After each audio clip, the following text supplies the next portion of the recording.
I'd like to call this meeting of the Brattleboro Planning Commission to order. This is our Monday, February 27th, 2012, 6 o'clock meeting, which we're starting a little bit late.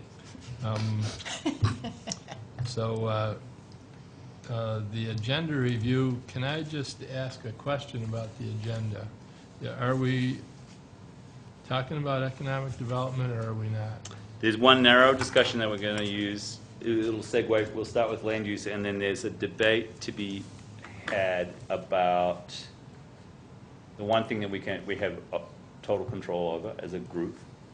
Planning commissioners can rewrite the zoning and subdivision regulations, and so there's obviously an economic development connection there. That was also the purpose of Roger's work.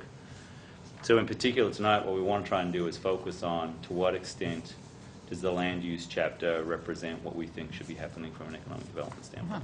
Okay.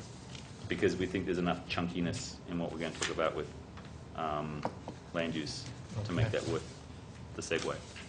So we'll be doing our regular things and then talking primarily about the land use chapter, and as Rod said, the economic development chapter in terms of the land use chapter. So the first item here is to approve the minutes of February 13th, 2012, which was our last meeting. Is there a motion to approve? I make a motion that we approve the minutes. I have a question on them. Second. Okay, thank you. Now you can have a question. Now I I learned can have that a the question? hard way after Any many meetings. discussion? Oh, okay. First, second, then a discussion. That's Okay, right, that's got right. it. Okay. Under I, discuss economic development chapter, letter I, at the bottom of page 2. So one of the bullet items is increased size of labor force, and then the last bullet item is increase the number of people in labor force. Is that supposed to be like that, or should those two be one item? It does raise a question as to whether you're talking about the size of the people or the size of the labor force. Bigger I think lunches is what the first I think thing we is. just meant the number of Increased people by in the weight? labor force, not necessarily their individual sizes. So you're trying to say that they're the same item, really, Jim? Yes. Yes. Yes, that is. Unless I believe people that. are concerned that there's not very many large-sized people here or something. Well, we could open one of those big and tall shops. That could be part of economic development, huh? Yeah, hey, look, To attract to deal I'm with the perfectly happy to obesity. keep my stuff health online, issues. all right? So should we strike one or the other? Yeah, I think increased size of labor force should Yeah. go and That be at could have least. two meanings, and the other That's one right. could not. It's a so- dual, Right. Okay. Good catch. yeah, really. Maybe there's too many people that can't see over the counter or something.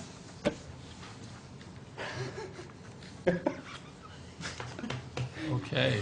Too many late nights watching the Academy Awards. Any other discussion of the minutes?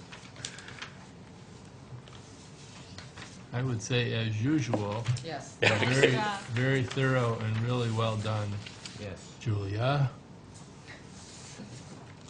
Okay. And yes, and capturing what was said in the general overall, Yeah, everything. yeah, Even Okay. getting that I came in at 6:20 Yeah. instead of 6 o'clock or instead of 6:10. yeah. Well, this When you're would 10 be right minutes on late, time. I know, So, I'm still being warned. if there's no more discussion, all those in favor of approving the minutes, please say aye. Aye. Aye. Any opposed? Abstain. You don't have to You don't have to abstain. stay. Would you like to vote? No. And we Abstain. can't pass them. We can't pass them. Oh, we can't pass them? Let me say this slightly differently, Jim. In that case, aye. Okay. Fine.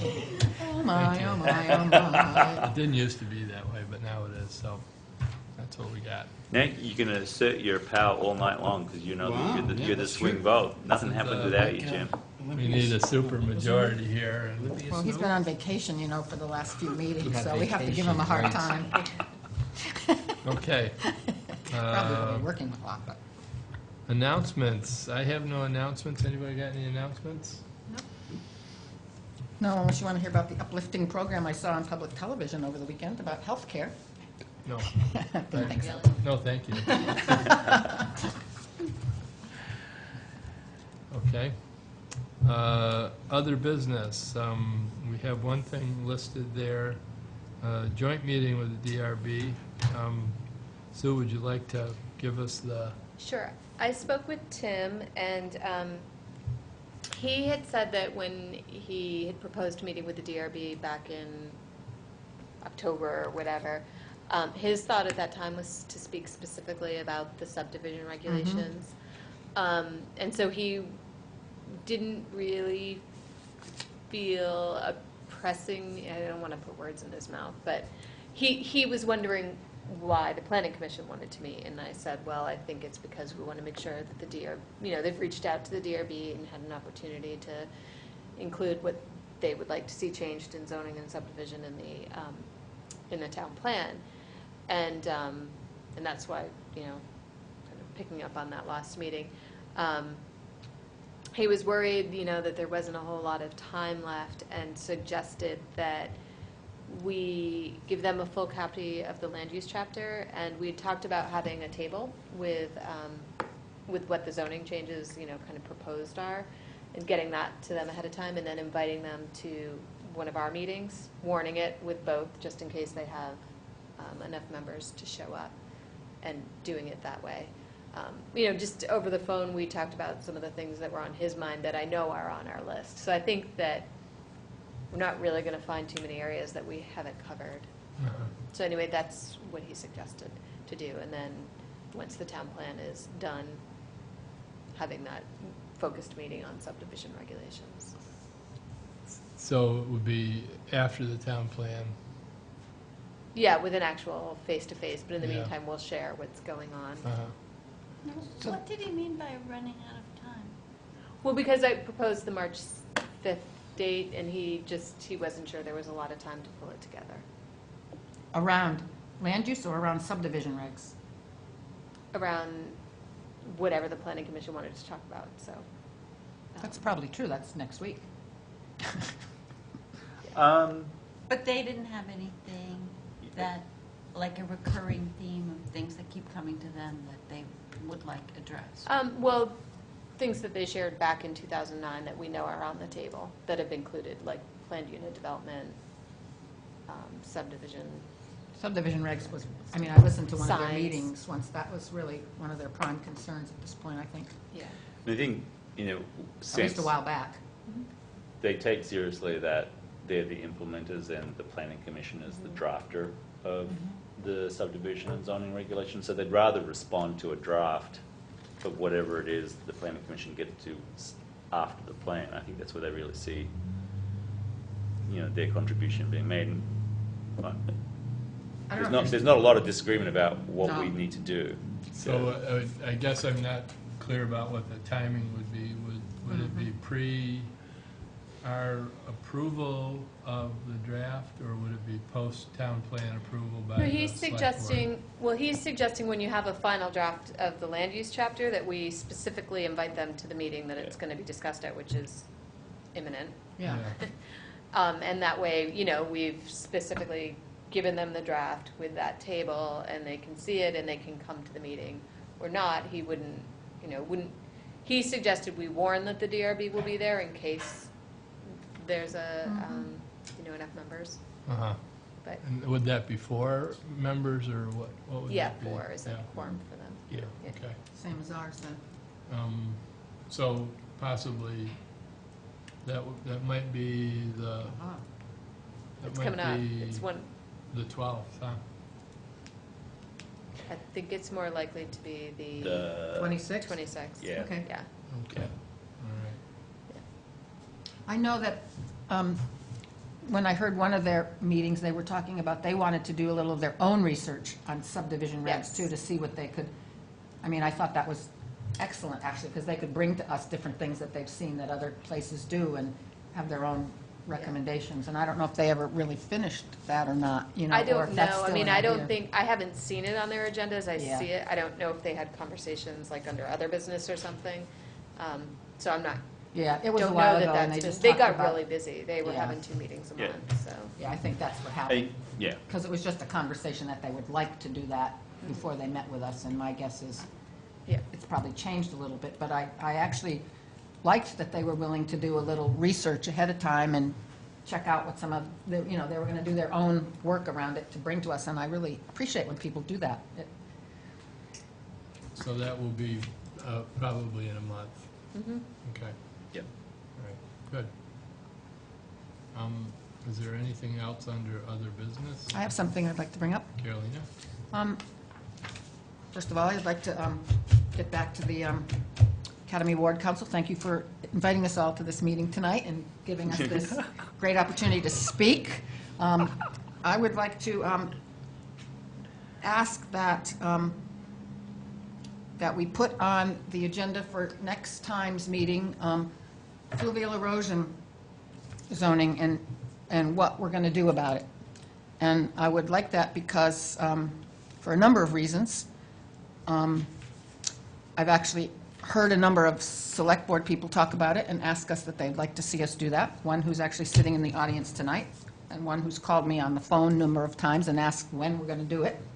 And then other people in other aspects of town have asked also, when is that going to happen? So I'd like us to at least put that on the agenda, even just to have a conversation about what it looks like and how we can proceed around that. I know we're still in the middle of the town plan, and that's a pretty hefty piece of work, but I would like to put out there that I'd like us to begin, and part of that might even look like, when we worked on it last time, there was a, for those of you who weren't here or didn't know, there was some kind of interim zoning in place, and I wasn't around for when that got put into place. You were, Gary, but maybe it's time to do something like that again, so that we can have that something in place while we work on it, while we look on expanding it, not just to the whetstone, one section of the whetstone, but the whole whetstone, also including the, you know, what we've talked about, that it really needs to look at all the rivers and stream banks. And I personally think we need to do it sooner rather than later. I know it's a real, it can be a possibility for really contentiousness, as we found last time, and it was very hard for us and disappointing after all of our work. But I think that shouldn't keep us away from at least having a beginning conversation, some 30 or 45 minutes worth of talk, even just talking about what our next steps will be on it and to lay out a plan. And I'd be willing to come to the planning office and sit down with Sue, and Dora Bubalis called me, and she would also be willing to come and do that and at least set forth some talking points and how to begin. And it's not like the communities haven't been talking. Some of us here went to the meeting in, where was that? We went, Wilmington? Wilmington. Wilmington, that was talking about rivers and zoning, and the Brattleboro Conservation Commission, together with somebody, had a big presentation at the Marlboro College, and Dummerston Conservation Commission just recently had Sue Pitek, is that her name? Shannon Pitlick. Shannon Pitek. She just came and did a presentation, which I caught on BCTV. Thank you, BCTV, for doing all of that, always putting those things on TV. I love it when I can't get there. But I think it's really time, and I would like the support of the other commissioners, at least to say, yes, we'll talk about it at the next meeting, and invite anybody who wants to come, that's on the agenda to. Isn't that number one in what we talk about tonight under policies and actions? Minimize loss of life structures and natural resources? It Not to is. say I'm not happy to talk about it again next week, but Well, I believe it's on our agenda for tonight. Well, it's on our agenda tonight as it relates to the land use section of the town plan, but I believe what Carolyn is talking about is deviating from the discussion of the town plan to talk about potential new changes to the flooding Zoning. zoning relative to flooding. And it seems to me that it sounds like a good idea. It would only help us to crystallize our plans for the town plan about Yeah. I've also heard every single person who's running for select board this time, all the different candidates also speak in their forums about their concern about that, and they're really supportive of it and really wanting it to come back, and whatever, for the discussion to come back at how we look at flooding in our rivers.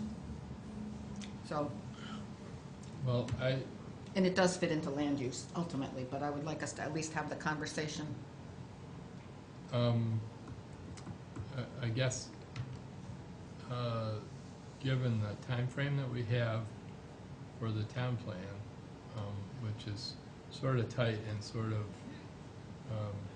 taken up, I wouldn't want the discussion to turn into a full-blown, like we're gonna have a meeting or two about the fluvial erosion. And not that it's not important, but I would hate to have us get distracted from the town plan to the point where it doesn't even go through all the way through the select board by the time July 1st rolls around. And, you know, we are, I mean, if you remember the calendar, we are relatively full Don't- of town plan discussion. I hear what you're saying, and I don't disagree, but I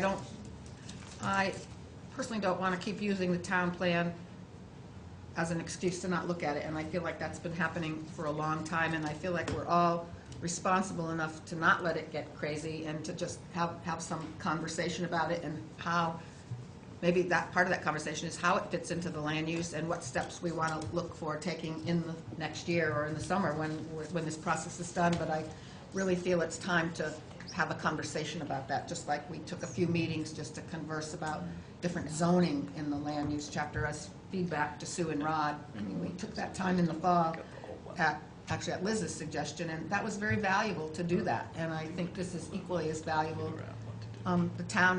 People in the town are requesting it of us, and I really want to at least take a little bit of time to look at that and honor that. Sue, is there a calendar of meetings? And what's planned for what meetings? Oh, you mean our, Yeah, you mean yes, our there is. chapters for the There town is. plan? Yeah, we have And it. we there is. all We- have a copy in fact, of that. In fact, that went out in the last packet. We've had Kind No, of I mean, Right. the update. I knew on the it. answer before I asked. actually. yes. a meeting, sort of a meeting by meeting list of what was on the agenda, and we didn't allow fluvial erosion hazard. You know, like I say, I think that we have it in the town plan in a few places as a high priority, you know, to take action on it. I know that sounds maybe like a delay or something, and if I hadn't spent probably 20 meetings talking about fluvial erosion in the last 3 years, I would think, gee, maybe it is something we should talk about. I'm you know, not minimizing the issue at all. I wanted that to pass I as know much you really as don't want to talk anybody. about it, Gary, and you will be gone by the time that happens, so. Well, you know what? I spent a lot of my life on that. on I know that you did. ordinance, And So did we I all. worked on it really hard, and I want to get the town plan done. And if the town plan didn't have things in it about fluvial erosion, I think we would be remiss. You know, we would be shirking our duty, and I think that it should be in there in such a way that if somebody asks you, are we going to address it, that's a place where we're addressing it, you know? I can't answer that question in full sincerity to somebody because I don't know when it will be addressed. Yes, it's in the town plan, but we've addressed lots of things in the town plan that we'd like to see happen in the next 5 years. And for me, I don't feel like that's an adequate response anymore, especially since Hurricane Irene and the great devastation that's happened. And I hear your reluctance, I really do. And I've heard it before in private conversations, and I know that you really don't want to pursue it, but I'm taking the risk of speaking at it this time and really doing it publicly because I really think it's important for us to at least have a small conversation about it. Well, if you look at it in terms of process, I mean, I think that the land use section of the town plan is the most important section because it lays out the steps that we're taking and the justification that we have for any zoning changes that we're going to make, and we're going to make them next. So this has to be done first, and you put in here all of the rationale for the actions that you want to take. So if in the next 2 hours you don't hear in this land use section all the reasons and the justification why we want to do what we want to do with regard to fluvial flooding, then I would say, yeah, we should talk about it some more. But this is the place for this, and then, because this is, again, I just think the land use section is so important. The land use section is the guts of the whole town plan. So if you don't have it in here, then I think we'd all want to raise our hands and say, let's talk about it some more. But how about if you waited till after we had the land use discussion to see whether there's more about flooding that you wanted to discuss again before we put this to bed Right. and moved on to the next phase of our work. I feel like I've been sitting on that place for a long time already, and I hear it in So there. I did do you keep- have a motion? Yes, I'd like to make a motion that at the next planning commission meeting, which is March 12th, that one of the items on the agenda that takes maybe a half an hour, be a discussion about fluvial erosion and the steps we might like to take about it as a commission, whether that be, that's not. If you would say specifically that we would have stop. Is there a second to that motion? Could you state that motion again, please, as a motion? I'd like to move that at the March 12th meeting of the Planning Commission, that we have an agenda item where we address the fluvial erosion zoning and where we talk about what we might want to do about that in the near future. Is that succinct Yep. enough? I will second. Thank you. Any Discussion? discussion? I have discussion. Okay. So, did you like the way I properly did the second the motion, then I discussion? so appreciate that. Whoa, that was really I'm a quick slick. learner. I'm a Yeah. quick learner. Took me a long time. You're learning quicker than me. So, if you can answer me in 2 minutes or less, there was a mention of all the history of 20 or more meetings that you've been to. Is the situation that there were all these meetings, all these talks, all these discussions, then basically nothing got done, and then we had Hurricane Irene? No. We had a lot of meetings, and a lot of meetings outside of our big meetings. Yep. And we worked on the language of the fluvial erosion hazard ordinance. We had A&R here, Agency of Natural Resources. We did field trips. We had many occasions where we got together and talked about it and wrote and so forth. And in the end, we wrote what we thought was a very good ordinance. Mm-hmm. We had passed pub- it 7-0 on the We commission. had public meetings, and basically took lots of testimony from people. Mm-hmm. And we passed it unanimously after that, and took it to the select board, and had one or two. It was a, we We had three. we had, we lost by one vote. Yeah, that Yeah. was the end result, is that the select board voted it down 3-2. 3-2. And Which was very difficult for us to take in, basically, And also. what was their reasoning? Well, I don't think reasoning had anything to do hard with it. to, No. hard to encapsulate it probably, but Yeah. I think it came down to people who felt like they were gonna be economically affected Mhm. by the ordinance, and in the area where the ordinance would be. So the ordinance was affecting the reach of the whetstone from the covered bridge Mhm. back to Sunset Lake Road. Yep.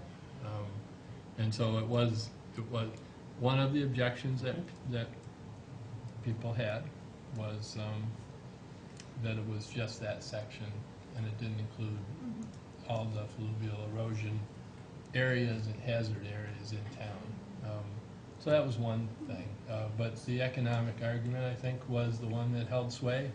And During budget talks for the town, so that didn't help it any at the time. so it was it was a very long, it was about a 2-year process. And I personally, I'll just say my feelings about it, I felt like it was very valuable, that we were a bunch of lay people who had to understand more than we ever had known about fluvial erosion, which is quite a process, and it was very educational and everything, and, you know, then, you know, when the Irene hit, we saw that all in action, and it was quite incredible. You know, the timing was unbelievable to Was the see. vote before or after the hurricane? Oh, long Well, long About 2 before. years yeah. before. There's another piece Oh, too. that one.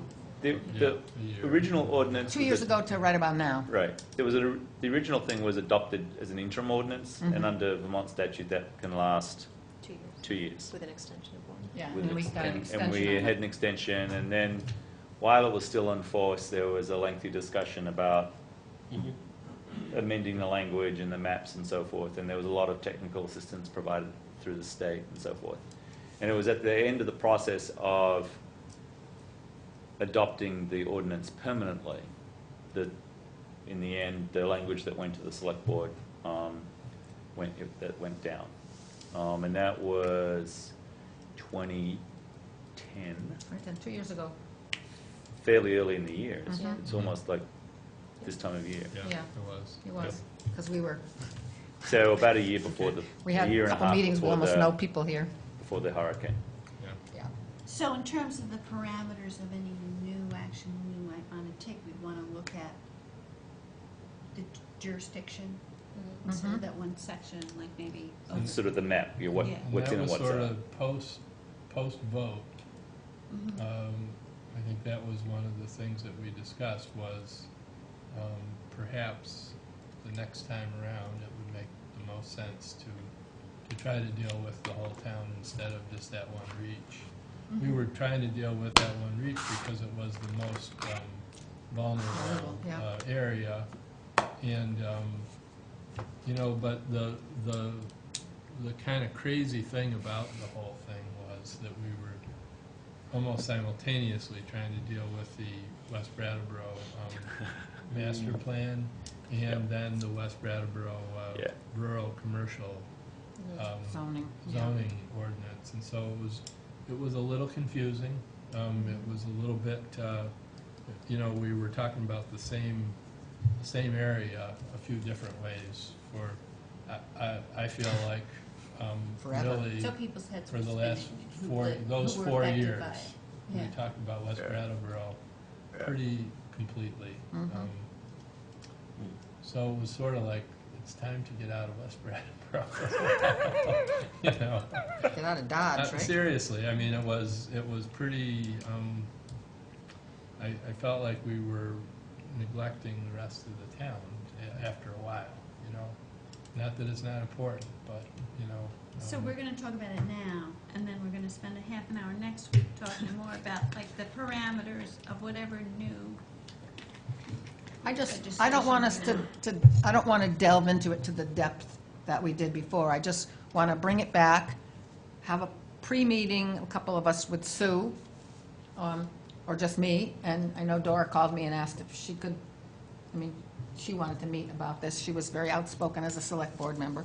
And we could just discuss some things we want to bring forward to the commissioners, how to look at this and how to frame a timetable around it for the future, and so that it's just not out there as this amorphous thing, that we're looking at the fact that people are asking us about it. And I personally don't feel comfortable by just saying, oh, well, it's in the town plan. I think I want us to have it. We could suggest other things that you might tell people that would make you feel more comfortable. I might not feel still comfortable saying it, but anyways, I don't, all right. I understand I might be in the minority tonight. We can practice. You can. But, again, I don't want to begin a conversation of delving into it week after week after week like we did then. That was our thing, but I just want us to have Gary? some time to look at it on the side and look at what we really do want to do with it, so that people will know. Can I make a friendly suggestion Sure. from the staff standpoint? Yeah. Currently, there is no I mean, this is a very technical kind of approach to drafting the plan. Technically, well, currently in the land use chapter, the draft land use chapter, there is no subhead that deals or addresses fluvial erosion hazard directly.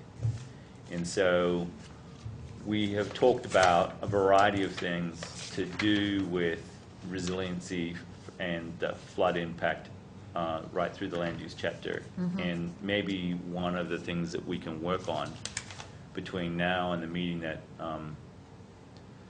March 12th is a subsection of the land use chapter that addresses fluvial erosion hazard directly. So I'm responding to Liz's comment, which is, What's this?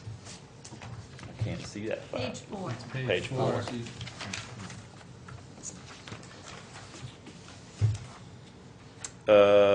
We have reduced the impact of flooding and erosion. Yeah, I mean, it's close. It doesn't really. It doesn't specifically engage the get- fluvial erosion yeah. hazard issue or the history of trying to zone. As opposed to inundation or? As opposed to all different ways Yeah. to, low impact development and stormwater and And steep I think slopes it and needs stuff to, like that. because I think what Rod is saying is if we had another land use session specifically to flooding, then we could make our plans for the flooding more concrete and have it reflected in the land use plan and in the town plan, and then everyone would be happy because we'd have a clear direction going forward that Carolina wants, and we'd have a concrete set of steps in the land use plan. Right. Yeah, I don't think there's So- a concrete, Yeah. there's concrete anything there, really. Concrete Yeah. but pervious, Yeah. okay? All right, so we'd have pervious plans. Yes. Yes. Well, I said concrete, so they're teasing me. Pervious as opposed to impervious surface. So that's my suggestion, just that we could do that and have the discussion slated for March 12th.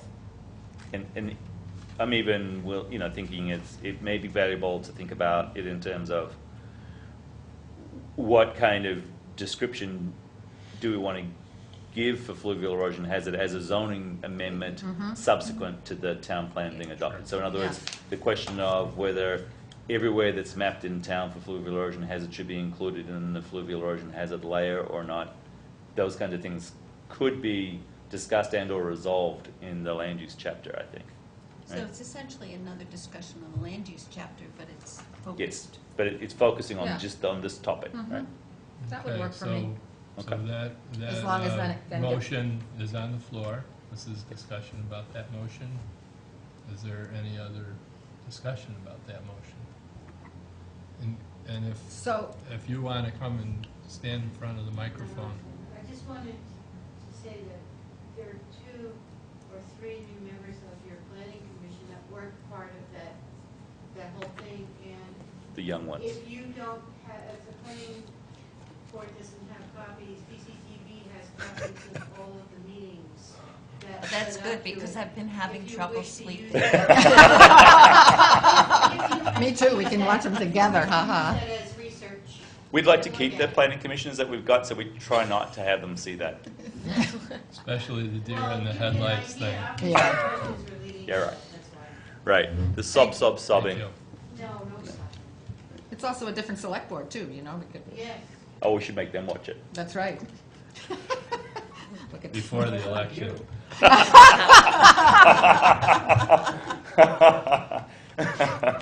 Okay, so we have a motion on the floor. Any other discussion? So do I need to, We're gonna vote my on- motion is to discuss it Yeah. at the next meeting, and so it sounds you- like by what you just are you good proposed, with that's that? what we're gonna do. Yeah. So I just need to have, I would People just vote like on to it. have that be on the agenda. It can be framed in terms of land use Yeah. or whatever, but Can we vote on it, though? yes. Yep. Okay. All those in favor, please say aye. Aye. Any opposed? The ayes have it. Okay. You okay with that? Thank And you. will that be listed in the agenda for next Yes. time? Yeah, So yeah. it's like there's people from the, Absolutely. the, Yeah. whatever that committee we had, the town plan Town Plan Advisory yeah. Committee or Yep, I guess select you board better put- people or anybody who has spoken about it could. yep, sure. come. And then you can put Conservation. Carolina's name in brackets, eh? Yes. And her home phone number. No, I'll let them lead the discussion. We'll talk about it at our next Okay. land use subcommittee meeting for sure. I'll pay my dues there. Okay, all right. Okay, thank you. Thank you, Gary. You're welcome. So we now, in the intervening time, we have had a member of the public show up, so public comment is that time. So I'll remind the public member person that if you want to talk about land use chapter, that will be after this. If you want to talk about anything else, you can speak now. I would. Feel so free. Thank you, Mr. Chairman. All I want to do is say how glad I am that you took a vote just now to begin pushing on the stone to roll it forward on a fluvial erosion ordinance. I think we were lucky, so lucky as a town, that bad as Irene was, we didn't get something worse. The forecast for that weekend had been for high winds as well. And had we had a lot of trees blow down, in addition to the flooding, I wonder how much worse the flooding could have been. And in that event, could there have been injuries and fatalities? I think Mother Nature has given us the signal that we need to move forward with such an ordinance. And I think that it really does start right here with your commission, and I'm very glad to see you doing that. I can certainly understand the discouragement that you had after the vote that was taken 2 years ago by the Select Board. I should think, however, that the process should be seen as one where there were lessons to be discerned by moving forward. I think that the entire town has been sobered by this issue.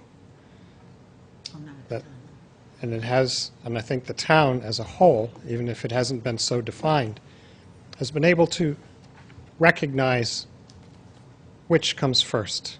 Is it safety, or is it making a buck?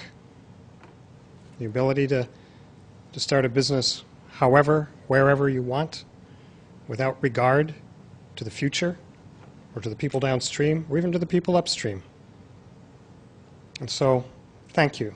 I am looking forward, in the event that I'm reelected, to addressing what this organization, what your planning commission is going to put up for deliberation. Thank you. Thank you, Chris. Thank you for your support. And to answer Liz's question, the select board at the time was very different composure than the one now. Composure or composition? Composition, thank you. I was Mrs. Malaprop. I like composure. Yes, that too, I both. mean, composure probably too, but. Yes, you know. thank Yeah, you. yeah. Yes, well, you know, I'm just a Sorry, walking Jason. malapropism here, so what can I say? I'll have to call you Mrs. Malaprop. That's right. Or send me an award from the Academy Commission, you know? Okay. Ooh, ooh, ooh. Is that why you're wearing your feather boa today? Yes. I'd see next year's host of the. Yeah, no kidding. Okay, so we are to the portion of our program that's discussion of the land use chapter.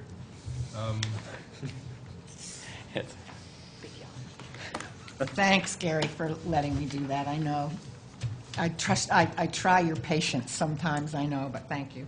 You should try my patience sometimes, it's something else. I think not, thank you. Yeah. Pass on that one. So, you're welcome. Of course, that's Yeah. your right, so I would never stand in your way. So, who would like to, I'll give it a who shot. will grind the flour? We both will. Yeah. Okay.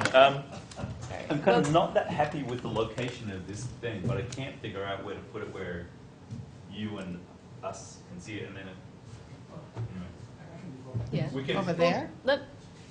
Let me just start to Yes, orient why don't you you to the start? chapter, because it's different than the last one that you saw. Uh-huh. Okay. So I've begun working on the cover part, which is the goals, policies, and actions. So I found a way to incorporate it in.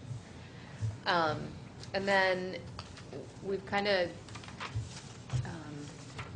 changed the outline of the chapter. Working with the land use subcommittee, they kind of signed off on it. So you're going to have the introduction, and then kind of stating up front what our planning priorities to address in this chapter are.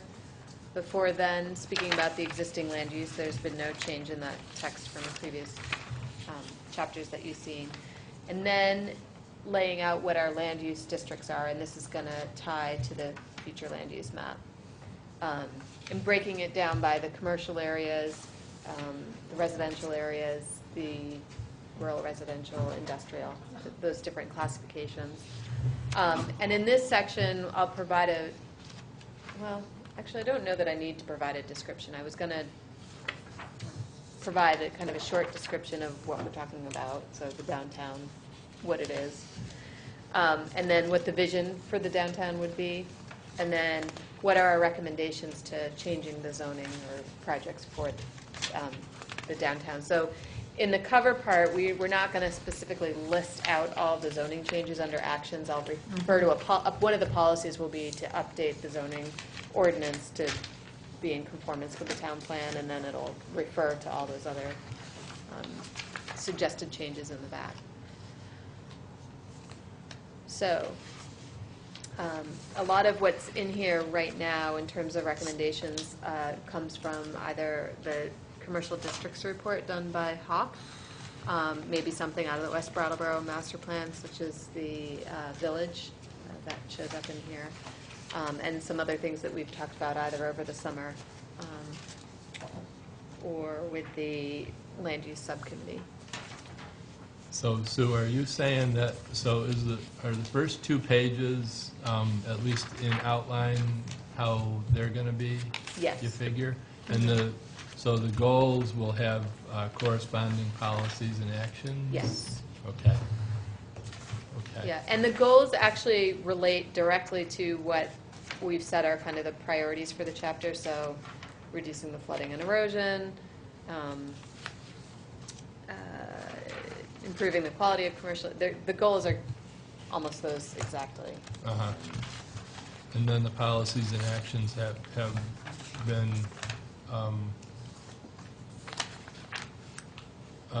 they kind of line up with the goals. Yes. Yep. Okay. That's the idea.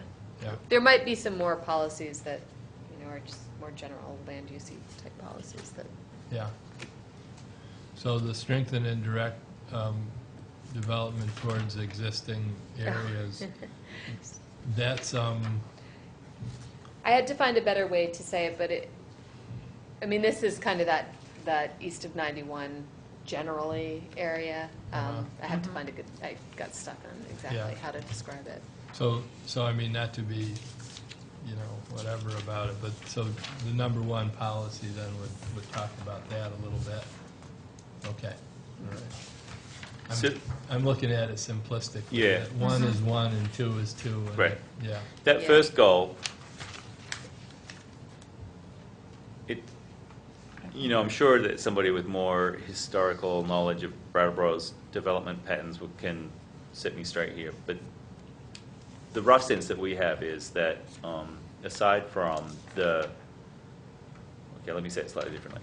At an earlier point in history, West Brattleboro Village was a much more distinct community than it is now, and that what you witness is kind of infill development from the 1950s through to the 1980s along the Route 9 corridor. So Brattleboro has a roughly east-west axis for development, and what this first goal would suggest is that we're actually going to swing that and make the axis north-south instead of east-west, thus reducing the level of exposure along the Route 9 corridor to flooding and hazard, and maximizing the existing infrastructure, including emergency service services in the north-south corridor. Right. When we get further into this discussion of the map, that opens up this whole discussion about appropriate areas for development and more intensive development, and the question of economic development being associated with that. So that's how we frame tonight's exercise. And you also got away from that growing sustainably, which was too amorphous, and really made it more specific. Yeah. Yep. Is there, maybe you said this and I was still busy looking for my past notes. On the first goal, is there, it just doesn't feel like that's a complete statement. is It's it? not. It's not. It's not. I That's what I was couldn't trying to figure out explain. the It's like- nice That's what I way. I thought couldn't you were figure out the saying, but- succinct way or Right. the, even to speak to it as intelligently as Rod just did. I made it up. The north-south instead of spreading out east-west. Direct development towards existing, Yeah. Yeah, right, okay. Unfinished thought in Sue's head. right. Okay. With the other term that we've thrown around, which I think is a little bit volatile, is using 91 as kind of a ring road. The Beltway, you mean? Yeah, the Beltway. Yeah, Beltway or, So maybe you can still feel like. yeah, I you're know, in New it has Jersey bad and you're not- connotations all the way around, so we've tried not to do that. A Beltway. A Beltway, The outer 91. loop. yeah. Just- What is it, what was the one in Burlington that went down in the The end? circumferential. Circ, The outer Circ. circ, The right? Cirque du Soleil. Circumvention. Yeah, that's right, yeah, I know, so it's just a bad idea, but I'm Yeah, just saying, yeah. we spent, Well, they're finishing the one in Bennington, so that's good. Yeah. one section of it, yeah. Yeah. yep. Nobody has to visit downtown Bennington anymore. That's a That's not shame. necessarily a good thing. I know, I No. think it's terrible. I've always wondered why they did it, actually. Because They if did you it want to go to the because Blue they Bend planned it Diner, 30 Then you years can get off. You could get off, You can but get And the off. trucks that they Now have it's today finally- can't God make it through forbid they do town that without running here. over the curb. Well, we have it already, it's 91, you know, South Main Street. different, but anyway. Wow, that was controversial. I have But- some comments. Yes. Yes. Look at all that writing there. All right, And doodles. And I was just saying some drawings too, which is good. Very artistic. That must be what you're doing late at night, huh? Sure. It's very choppy still, so we don't need to Yeah. spend a whole lot of time on like. If you look at everything. the goals, 1 through 5, on the Yep. first page, and then I think there's an inconsistency because in planning priorities, you go right to the flooding. yes. So you've missed that one that we're all having trouble defining, which is number 1. Yeah. And, Yeah. and originally, we kind of talked about, I think maybe if you went back to using the term smart growth, it might help. Yeah, Yeah. But I think in the introduction, you start, you I talk moved it about there. Yeah. Yeah. So you could have a shorter introduction that talks about the importance of this section, the land use plan in terms of going forward with the zoning and setting the tone and health, and also talking about the overall purpose as being public health, safety, and welfare, but just short.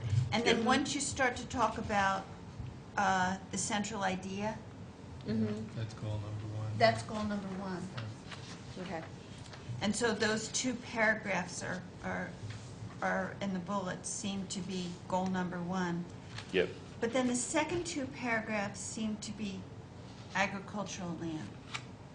And I Yes. think we were talking about how we were missing a spot for agricultural land, so you might want to stick another section in there.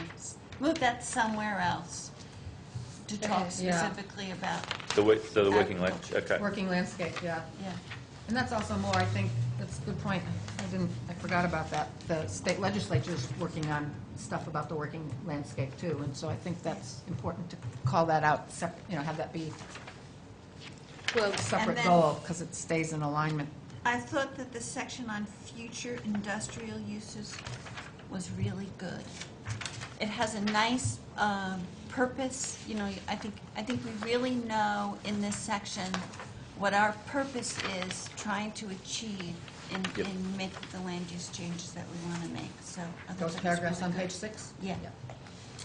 And then, on page 7, when we're talking about the grand list and those changes, it might be nice to tie in where we have throughout the town plan, those two demographic items that we're always talking about, which is very little population growth combined with the poverty rates that we have, because I think they tie in, and then that they'll show our purpose in the land use section and the future zoning is to address, you know, growth in targeted areas and specific areas where we need to care for the needy.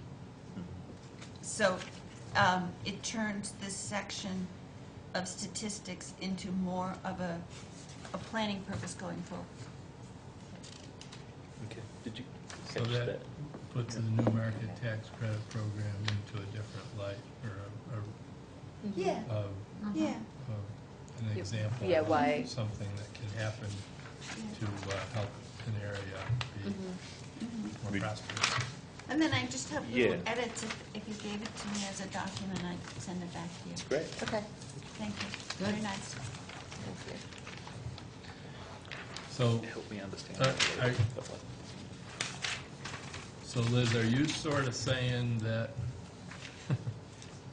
that like lining up the goals that with the policies and actions with the goals and then the planning priorities as well, almost? Well, they are. Yeah, They are. Except for Yes. that one, number one that wasn't there. They're yeah. Right. boom, Yeah. boom, boom, you know. Those They ones, do match. They so- follow along. Yeah. Yeah. with each Except other, for the yeah. new market tax credit and the PUD, because those are kind of, well, the PUD is a techie zoning type thing. The new market tax credits, we've spent a lot of time talking about, and it'll be talked about further. I mean, they didn't Right. really line up with goals, but they kind of, they're going to inform what we are proposing in the land use. Yeah. You know, I mean- it's probably not very clear, but. First of all, it's important to remember that new market tax credits can be used for affordable housing, and in fact, traditionally, Oh, wow. it's hard to say traditionally because it hasn't been around that long, but they are probably more often used as a mechanism to ensure affordable housing delivery than they are large-scale manufacturing or other businesses. So, as you might imagine, if you're talking about large metropolitan areas like Atlanta or something, the census tracts that are going to be qualifying for new market tax credits are going to be urban, already fairly densely settled, but also in need of redevelopment with mixed-use style development. So And that's what this map shows? uh, That tract, that census tract? that that's the number there? census tract in Brattleboro that qualifies for new market tax credits. So, and it takes in, as you can see, Yeah. you know, a large part of older neighborhoods in Brattleboro that have housing currently, but could potentially be redeveloped, right? Yeah. So I So mean, this will be a figure in the. this will be, town yes, this plan. is, this, once we figure out actually how to move this graphic around,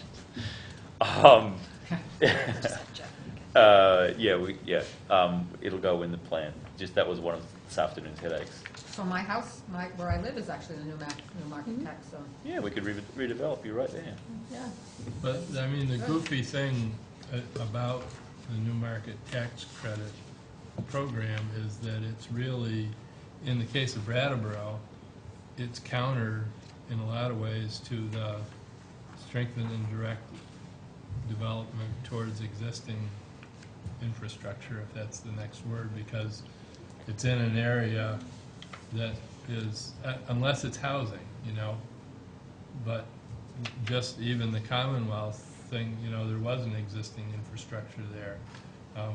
And had that quadrant been out on Putney Road, there would have been, maybe Yeah. there would have been places that had water and sewer There's- and all the other, There's- the utilities that would have been much better There's definitely, placement, you know? there's definitely limitations. Yeah. Yeah. In terms of the way the program works. And I think in rural communities as small as this one,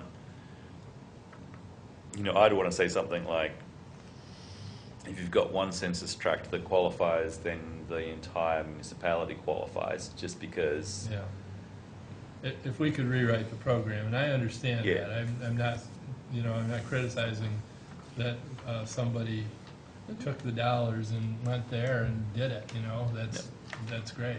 Right. But it's at odds with our policy, Right. which might be Well- something good to mention. Or, you know, I mean, but it takes in most of the downtown. So for instance, you know, this is just a thought experiment. I don't think that there's any serious intent to do this, but the surface lot that's on Harris Place, behind the old Oh, yes. Verizon exchange, which is now the Yeah. Fairpoint exchange, Uh-huh. it could be redeveloped so that, you know, any project over $3 million is, it's, new market tax credits are an effective financial tool. You could redevelop that lot. You could build, you know, you could protect the parking by having parking underneath the structure or whatever, if that proved to be the really big issue. But that entire chunk of land could be developed up to 4, 5 stories high, And there goes everybody's view of the Connecticut River.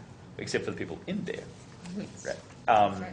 So, I mean, there are issues, but just as an example, you could intensify or densify downtown Brattleboro quite significantly by just looking at surface parking lots like that in a different light. But it just extends that far, Yes, right? yes, yes. And these are hard and fast boundaries? Right Yes. now they are, yeah. Yes, Yeah. they are. For the next 10 years, this is it. Yeah. You need to, Because of the census you need, data. yeah. There'll be You would need to move census Tract tract, boundaries. or boundaries, which was done before you came into the 2010 census. It actually was to include downtown. It hadn't previously been in. But there is a lot of, I won't call it open land, it's forested, but there's in that green area, I mean, out Old Guilford Street. Yeah. Road and then Guilford Street, you know. But if you look at if you follow the process of citing the Commonwealth Dairy Plant, Yeah. it really wound up being that there were 2 maybe places where it could go Yeah. within there. That was a struggle, and there were unique attributes to that kind of business Sure, in sure. terms of their water load and so forth that Yeah. made it more And- challenging. And I think But- probably what you said about housing, I don't know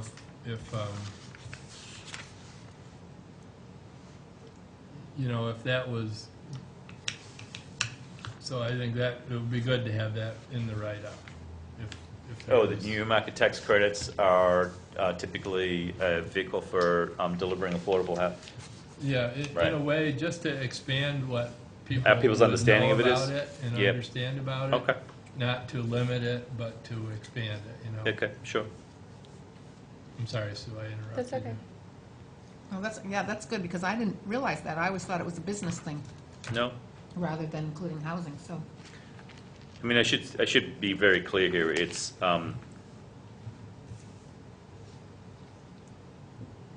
it wouldn't be all affordable housing. It would be a combination of market rate and affordable housing, Yeah. but it cannot just be market rate. So you can't throw up super expensive condos with a view of the Connecticut River only. It has to incorporate affordable housing. You know, a lot of developers do it that way, and maybe in different areas, maybe that's, I don't know, maybe that's why they do it, I have no idea. Yeah, no, exactly. I mean, if you're thinking of large urban, you know, like parts of Chicago or Atlanta and so forth, I mean, that's exactly the outcome that people want for social reasons as well as economic reasons. Some of the things that I wanted to point out in here and have a further discussion is, we've talked about planned unit developments in the past, and the way that they're currently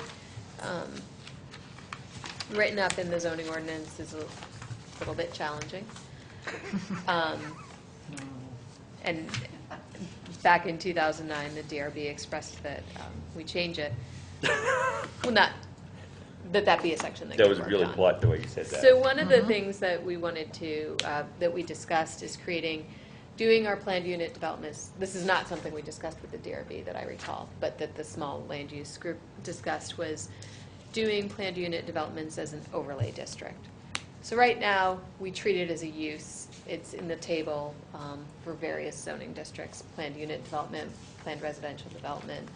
And the process basically involves going to the planning commission, getting a sign off on it, then going to the DRB, getting approval through their process, and then going to the select board and kind of finishing off the process, which in the end results in changing the underlying, or changing the zoning. So if you can see on this map, It's a very lengthy We've got- process.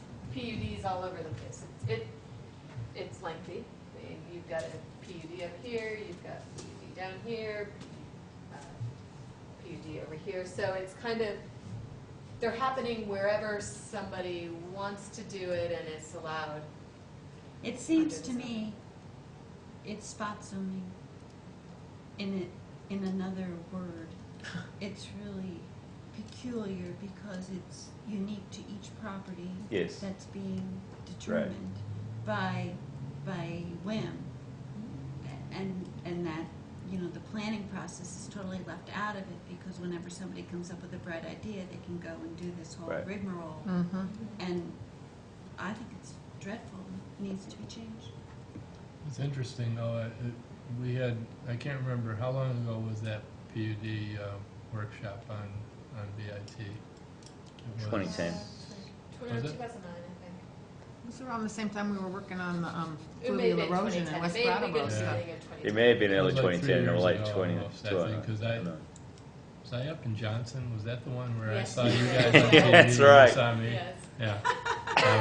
Yeah, I was at Johnson State and I went That's to the right. thing there. But, you know, We just disagree with him the whole night. That guy from Johnson, we were just like, no way. maybe they do that way up there. And I was like, you Southern Vermont people. Anyway, so there was a woman from Burlington, I think, Yeah. or Essex, who, Mary, What's she her name was again? the Julie Beth, prime- that's right. She was I think the prime presenter, right? Yep, Or the- Julie Beth Hines. Yeah, and her thing was use them, and almost the smaller the land, Really? In the this better. way to Oh. use them, or as we're proposing that we identify a PUD that could have a particular use as an overlay district.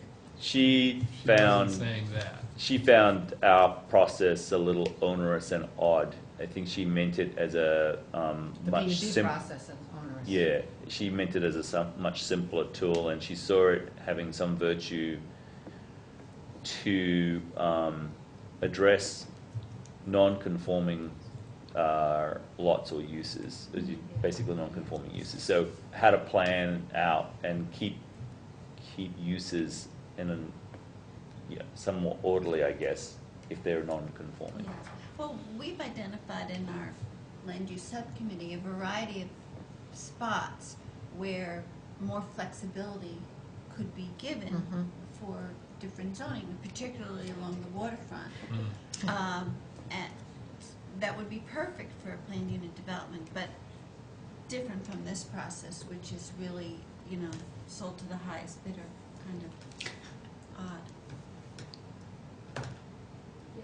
Well, I mean, I think, I mean, I'm troubled by the fact that, you know, as a use, you kind of have no assurance. Anybody can come in and kind of Yeah. change it, and you don't have that kind of underlying. Yeah, because the purpose no of the master governance. plan is to be transparent and to lay your goals out and to have a mechanism to achieve those goals. And if you don't identify what the planned unit development overlay is intended to serve, then it doesn't have an overall planning purpose, and it doesn't serve the township as a whole. It only serves the person who wishes to change it for his own use. Right. It's a loophole, basically. So Yeah. where are these places? Okay, well, I took it one step because we were talking about areas that we thought. I basically thought, well, if we're saying that we want it to be in areas where we've got Nobody's watching. infrastructure, then we kind of worked through and said, okay, this whole area of Putney Road minus the waterfront here on the Connecticut River, minus this area down here on the West River, which is the industrial cornfield, my favorite, and kind of some floodlands I was here. gonna say, it's flood field. And then pretty much everything everything east of 91, minus those exceptions, would be anywhere that you could do a planned unit development. So you're using the planned unit development overlay to achieve the density goals of the Beltway Yes. concept? Yes. Exactly. Yes. And not allow them in all these other Well, areas but where we they seem found to some end other up. areas. Don't say it with a capital B. Yes. And then you'll see some slight incorporation of lands here Yeah. and here that are, Here. and here, that are suitable in terms of, At first blush, in terms Yeah, of we need to look topography at- and access, this is, there's obviously a ridge kind of running north-south. roughly. north-south between Austin, and this is the Delta campus. But, now there is infrastructure up there. And that's within the It's tax within credit In the tax area. credit zone anyways. Yeah, everything east of Guilford Street Yeah, because is. that's, what they're talking about is right here. So, And then if- this so is- that would be if our Beltway didn't curve, it went straight. Yeah. And then over here, at first blush, there was a parcel over here that we thought, well, if we're gonna try to move development this way, we wanna give and take. So this, the one here is conserved, but there is a parcel here, that has some access to Ames Hill and then off of Abbott. That could be considered for planned unit development, or you could maybe upzone it to, or dezone it, downzone it to residential from rural. That's something And, to consider. and how does this match if you were to overlay the 500-year flood on it? The 500, Ames Hill might have some area that, Yeah. I'm not sure how Little far brook up in they there. went with the fluvial erosion on Ames Hill Brook, but that's down at the bottom. Not that far. They get up here, so. Yeah, My guess is that we might not have 500-year flood on the Ames Hill. They went to about the bottom of the existing, yeah. Is that where Abbott Road goes into Ames Hill? Yes. yes. Yeah. Yeah, Yeah. So that's where there starts to be Yeah. a pretty good uphill. Yeah. Mm-hmm. line. Yeah. So, yeah, this needs to be sort of ground truth for sure.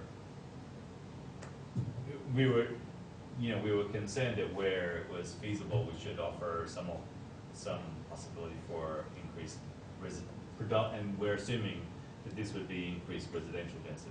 Mm-hmm. yeah, it wouldn't be if we put these in the planned unit development overlay, it wouldn't. So would you be making a distinction then between PUD overlays that are residential in nature and ones that are industrial or commercial? We hadn't really talked through that. I mean, it's one of Huh, the, it's good one of the question. things to be Yeah. resolved. Because that Yes. would be a way, well, I assume that we're proposing to make some changes in industrial and so forth, for example, along the waterfront and Yes. along Putney Road.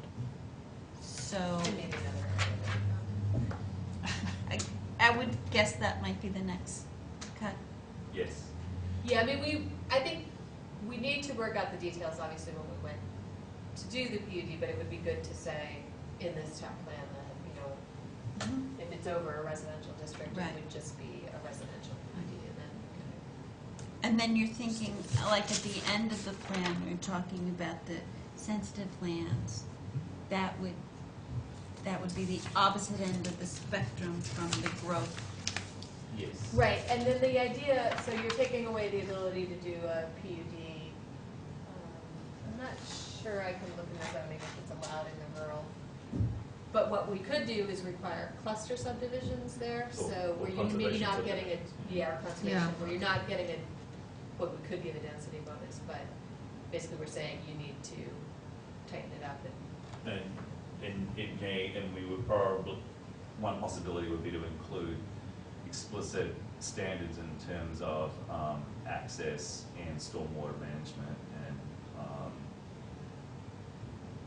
those kind of, we would have Like resolved. performance. Yes, performance standards that are explicit, that make explicit what we mean by a conservation subdivision or a cluster subdivision. And so everywhere else, you would have the opportunity to develop in a less intensive manner. in a Well, more the way sensible that's- way, more sustainable. That's, way. Not spread out so Yeah. much. Right. And those principles would have to be developed at a later date. Right. Yes? The one issue that I think we have addressed in the smaller group is the minimum parcel size, Yeah. which right now is 3 acres. And so, we think it's useful to discuss the possibility of making the minimum size much larger. Based on the sustainability Yes. and the flooding and Right. all those environmental factors that we've been discussing. To Much discourage- larger, like what? We 300 we acres. throw numbers We around all do. day long. Multiples of 10. Yes. Yeah. I think. Not 27, Um, although there's, a 10 or 11, in that range. Something Some- over I mean, the Act in the 250. olden days, before the state septic regulations were changed, it was really common to have parcels divided up at 10.1, because as soon as you're over 10, you didn't have to meet any septic requirements. Interesting. Don't go there, okay? Boy, those were the days. Those were the days. Yeah, weren't were they, the Gary? days. You just dig a hole and put a car in it and put That's pipes right. to the car. That's right. Life was so much simpler then. Just have a dry well, you didn't need a septic system. Oh, yeah, all you needed was a Volkswagen Beetle in the backyard. So, Hole in the ground with some rocks in it and But cover it that with would dirt. be, so what you're talking about is which, is it the rural? yeah, rural. So a lot of this is, some of the more, unbelievably, some of the more recent subdivisions are parcels that are just over 10 acres precisely for that reason. And there hasn't been a huge amount of activity in here since then. So another way we're trying to get at it is trying to figure out what the median parcel size is in the rural and try and not let it reduce any further than it is, right? And it's going to be distorted because there's a bunch of really big parcels, clearly, but we're concerned And about there's a lot that. of steep slopes too out there. We've got right? those other considerations, Yeah. so there's other factors playing into why this isn't really easy to build out, but we are concerned about that slow, low-level sprawl of large, quite good working landscape parcels being snipped up into 3-acre parcels along the road Right. until the neighborhood is really transformed from a working landscape into kind of low-density suburbia. Has Jeff ever done that sort of creep thing with the town of Brattleboro? I know. I haven't He did seen it Putney, done for right? Brattleboro. He Yeah, has no, done I the don't think creepy he's thing done for it. Brattleboro. Yeah, that would be an interesting thing. What's I the mean, creepy What's the thing? creepy thing? well, he shows like a time lapse Yeah. of build out, Yeah. and Jeff Nugent how did that. how Yeah. There's a lot of different. Yeah, he Yeah. codes the, Yeah. but the, It's not Jeff Smith. No. Photoshopping again in a different way. Right. So, yeah, just the incremental, Build out, build out. sprawl. about what's, Yeah. yes, about what's It's possible. Rural sprawl, Exactly. Ugliness. right? And how about steep slopes? Do we have? we have information On- on the steep yeah. slopes and most of them, right? If you lived in California, you could build on steep slopes, there's just a whole nother set of regulations, you know? Falling down. Yeah. Okay, so. Well, I mean, people build, but it's, again, it would be a performance standard. Right. Right, Yeah. well, and one of the things we've discussed is to regulate steep slopes, so if it's, we have to pick a number. Well, But if it's, say it's over 15%, well, then you need to start proving that you can do it and that the stormwater that's coming from your site can be managed I properly. mean, we have some steep slopes That right your in town, I driveways mean, and- Sweetville and Union Street, Union Hill and all Right. that, I mean, that's Yeah. all very highly developed, you know? Yeah. Right. If I want to get the Berkeley, California feel, and I miss living there, I just have to drive down those streets, you know? It does it for you? Yeah. That's great. Not So, quite. I didn't know. this area through here, just as a pointer, this is, Memorial Park here, Living Memorial Park, I'm sorry. And then, so this is the, recently approved, this is the area that, was Sorry. recently approved for planned residential development. Mm-hmm. And so, this area, we're basically just blocking up both sides of South Street. Yeah. In this band here. And then, which is not to say that all of it is eminently suited to intensive development, but we think it could take planned unit developments that would incorporate cluster housing or something similar. Up behind So- the, So you're What do you- targeting the areas that Swiss are, Chalet Yeah. Hotel in West It Brattleboro, includes- whatever, I forget the name of Yeah, it. Dal. Dalem Chalet. So the idea is if somebody has a piece of land within these different areas, they could, and you don't have to say even what size piece of land it was, Right, they could propose a planned unit development. yeah. If they And- meet, yeah, and then they'd have to meet the regulations for planned unit developments. And that way, This is in the You know, future, in if you the, live out here, you know there's not gonna be a PD ever, well, under these zoning regulations. Right, right. That would be there. And as it is now, I mean, is this adding or taking away where people could have a PUD? I mean, yeah, we wouldn't want to stir up a Yeah, 'cause hornet's nest I here. feel like in, certainly in rural residential, I think you can have a PUD, Yes, I right? think you can. So, yeah, so what, but there are a number of them that exist and they will remain as is. Exactly. yeah, so this PUD up here, which is in rural residential, which is either World Learning or Fox Fox Farm, Farm. yeah, that's grandfathered in, well and Right. truly. And I think, yeah, I think So that's. everything that Same as exists as a FLT, so- PUD, you're saying it's grandfathered? Yeah, yeah, that's, So in the rural residential, you can have a PUD. so we would be proposing to eliminate that. so that's everything, all that So out there. all this, Yeah. the green 2/3 to the west. Yeah, Is that likely to meet with a lot of kickback? I'm not, you know, it'll be interesting to see. Yeah. Well, I'm sorry, I should say, this is the band for rural residential through here like this. Mm-hmm. And then further out, this chunk here is rural. Just rural. And it's not permitted as a rural No, planned residential development is a conditional use in rural. in the rural. But if we talk about doing a conservation subdivision and making it a requirement, it's the same thing, essentially. But it gives it parameters at that way, right, to make it more smart growth and, Yes. Right. and honor the working landscape Yeah, Right. by what you're talking about. yeah. Yeah. And this way, it clearly looks like, bands of concentric. Yeah, it Concentric does, rings doesn't of it? development. Yeah. Yeah, dense, less dense, really not very dense. and they're north-south too, right? Yeah, Mm-hmm. A little bit. you get it. We better do something exciting. Catherine's falling asleep back there. All right.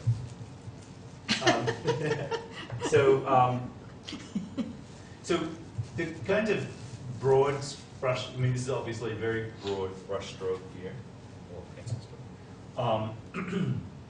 So what we tried to do is ensure that there's enough room for continued development, Mhm. assuming that we actually have positive population growth, and it's the kind of population growth that we're looking for, and that we feel that these neighborhoods, everything from here to here can accommodate the largest portion of the growth that we would be looking to have. And that along with that would be economic development. So in other words, we're also intensifying the economic activity in this inner band as well. So balancing, this is sort of grandfathered in, this PUD through this strip through here, because it's at the bottom it's Delta and at the top it's Austin. And so there's not much to be said for that. There's a couple of other things that are probably worth pointing out. This is Route 5 south, and this is the Exit 1 Industrial Park, which is probably one of the more bucolic, rural, wooded industrial parks in the world. Aren't we lucky? Which is to say that there's hardly any industry there. So that may or may not stay that way, but the point is that as you go down here to Algiers and the Guildford line, they're very serious. Algiers and Guildford are very serious about maintaining their their rural gateway feel. Yeah. And so this land through here, we actually want to leave as rural residential, as a gateway, and as sort of as a buffer, both for the benefit of Algiers and Guildford residents, as well as really demarcating things for Brattleboro. Some of the more curious aspects, though, are let me see, I have to orient myself properly. So this this chunk in here, That's where the prison was gonna go. Yes. right? We want to talk about. And we want to talk That's about right. that. Action. Yeah. And so one of the possibilities is to actually add this chunk here Before they into the PUD overlay. We lost the competition for the Springfield prison, which is very sad. Mm-hmm. All those jobs, I mean, really. That's right, all those lovely families. So that's where it was going to go if it was going to happen here. There's fairly flat land. It's immediately to your, if you're coming off the exit 1 ramp, heading south, it's immediately off, just on the off ramp. And there's a steep rocky outcrop, and then it's fairly flat. So this whole area in here is one big parcel owned by one owner. And because of its access to Route 5 and its proximity to the industrial park and Delta, so it will be neighbors to Delta and over the road from the industrial park, there's a way, and its proximity to exit 1. There's a way, you could argue that this would be a valuable potential industrial site. The other thing, pardon me, that's really important is that if you look at your New Market tax credit It's map, right there. it's in the census tract for New Market tax credit, sponsored development. We could So put the police and fire station there. Then when the sirens play, it wouldn't bother anybody, you know? One of their projected places is possibly my would bother the neighborhood. police and the fire You can department. tell I but- don't want it there. Yeah, okay, we'll let them know. We'll deal with that when we come to it. So anyway, one possibility is, so the question for you tonight is, and it sort of merges into the economic development discussion, is do you think it's valid to have that as potentially an industrial development site? Given it's got some challenges. It doesn't have water, it doesn't have sewer. Access is a little bit interesting. And it has odd geology. Yeah. Oh, the rocky outcrop thing? Had a lot of There's a lot of geology. military manufacturers that need to test things, and we're thinking that's really our target market. Military, huh? But it is really Blasting. close to Military. water. They blasted at the Blasting. co-op. It is really close to water and sewer, though. It's pretty close. Yeah, and the- wasn't Right water and across sewer the brought road. out there Right. anyways? Yeah, the For lines those in the road. campus? Oh, There- it's- there yeah, is so we didn't much, talk about it. there is so much, it feels to me anyhow, like spare industrial, not used space. Why would we want to ever add more? This is 90 acres, to put that in context. You know? What the average parcel size in the industrial zone district currently is Less than 1 acre. less than 1 acre. Oh, so Less than anybody who one needs acre. anything even decent size, we're off the. We're actually, one of the things that's triggered this whole discussion is trying to satisfy somebody's specific needs, and they need much more than 3 acres. Mm. That's the size of the building that they want. Like the roof has to be 3 acres. Well, I think if you We put don't that have. in the context of what else we're Huh. saying here, in that industrial uses are much less noxious and Mhm. so forth, that standards could be put on the industrial property so that they can work with the landscape if their Yeah. parcels are large enough. Right. I mean, yeah, we wouldn't want to discourage any business from And that's coming, but. this. So this sort of hammer, this axe-shaped parcel here is about 26, and then this neighboring parcel here is 7, I think. And there's some challenges with access. The geography here is really rough, so you've got to go down off John Sykes Drive like that, and then up like that, which makes 18-wheeler access to these internal parcels here very challenging. That's On by the the- exit 1 industrial park. Yeah, this is the single biggest parcel at exit 1, and it's got very challenging access problems. On the Route 5 side, yeah, this the is a road steep goes on. rocky escarpment here that it's cut through. Yeah. And it's also got blind corners, so you can't get 18-wheeler access from this side. You can only really do it from this side. Mm-hmm. these two parcels, this parcel and this parcel together, are some of the biggest remaining industrial parcels in the entire town. And, you know, all of a sudden, we kind of had this thought that you'd only need 2 or 3 potential large establishments, and you would use up all your large industrial sites. And this has the added advantage. The existing sites. Yeah. I mean, Right. and existing in terms of So having no buildings on If you them. come back up here, up to the Putney Road, Old Ferry Road, Yeah, industrial estate. Did I say estate again? Sorry, whoops, industrial park. Must be getting late. These are, you know, the CNS parcel is pretty big, but the rest are actually remarkably small.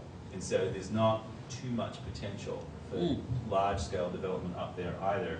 When you take this out of the equation, and then down here, this is on Route 142. 142. This is the Asamoah Complex, basically. This is the lumber yard, and then there's some associated use. This like Carroll Concrete and Zaluski's Pit and a bunch Triple of things. T. What's that? Triple T down there. Triple T is down, down here yeah, somewhere. it's down there too. But there's some also steep land in there because it borders Right. Fort Dummer. And then as you get further over here And to Ledge, where the too. Georgia Pacific plant is, which is up here, I guess, that's got challenges because it does conflict with the 500 and 100 year floodplain. So this couldn't be the recipient of any federal funds, including new market tax credit funds, because Because of that. it's in the floodway, or in the floodplain. So this really could continue as a transportation corridor, but I don't think it's reasonable to expect more intense industrial development along the river in this section. But if so, you're asking what we think about this 90-acre parcel? Yeah, throw it in the PUD overlay or leave it out, Well, and change the underlying. and change the underlying zone. Propose so to that change. I guess So- I'd need to see the pros and cons either way more clearly, not necessarily tonight, but so that I would know what to So say. throw it in You the say change the PUD that- underlying what? zoning. It's right now. it's zoned- Conceptually change the underlying. We're not actually changing it. Yeah, this is all. Right now, right now it's on rural residential. Okay, If we were to got it. place it in the PUD overlay, then the question would also be, what would be the list of permitted uses? Got it. And we could make it so that it was consistent with the industrial uses that are right over the road. Mm-hmm. So it'd be all like one park, just on both sides of Route 5, Yeah. highway access, Route 5 access. Right. If, I mean, it makes sense on that If level. the PUDs Generally. that are Delta and Austin Austin. now, if they weren't there, would you be recommending that they be put there? That's a good question. I may come at a different approach for campuses like the Austin altogether, and they may have actually done something in planning language to address schools and large institutions like hospitals and the retreat, and treat them as World learning. An institutional as an use. institutional category, and just talk about the Yeah. planning requirements for institutions. So plan institutional development or something? No, it wouldn't have even, just institutional would have been a permitted use maybe in this district, and you would have just addressed it through those kinds of performance standards, you know, in terms of Yeah. setbacks or access or parking or whatever the particular things were. Noise and light. Noise, yeah, all those sort of a buttery type issues that would come from an institutional use. So I don't think, to be honest, I don't think I ever would have created IPUDs, which was the zoning solution that was adopted here back in the 1980s, institutional planning. Huh. So the hospital was originally an IPUD, the retreat was an IPUD. One of the things that we've been trying to do is actually clean that up and eliminate that as a kind of PUD, because it just exacerbates the confusion and the problem. And it also gave rise to the approach, which is, I'm here to represent your Austin, I'd like a PUD, please. They got it, and then Yeah. they were never reviewed subsequently. I mean, that was it. It was like a green light. As long as they were inside the fence, They could do anything they wanted? it was pretty much between them and the fire marshal. So that's one of the consequences of going down that road, which if it were me, I would have not wanted to go down. So that leaves the question of Delta, and It's very challenging. Its history as a piece of land is so challenging that it probably would have been a good idea to treat it as a PUD. It's an old junkyard. So from a land reclamation standpoint, sort of a land restoration project, approaching it from a PUD standpoint probably would have struck me as being a reasonable idea from the get-go. Yeah. How it got constructed and the documentation that goes with that specific PUD, not so much. Headache after headache. So, Excuse me. Who said that? Not I said the No, little as redhead. far as the Guilford, Don't try me. Guilford Gateway, Who you know, said that? that whole thing about Guilford and the rural Yep, the gateway. feel, yeah. Yep. I mean, we're giving it up right after that. As soon as we go, not even there, because you don't see the industrial park that much from No. the road. But by the time you're in sight of 91, Yeah. you're in sight of 91. When you're at this point, you actually see the beautiful outlet factory store and the Irving gas Right. station and The deteriorated Burger image. King and the potholes in all their glory. Right. Okay, it's like a huge vista opening up to you. It's just like nirvana. You also As you see climb the- out of Guilford, you just go, oh my God, I'm in the big city. You see that vacant lot between the highway and the exit.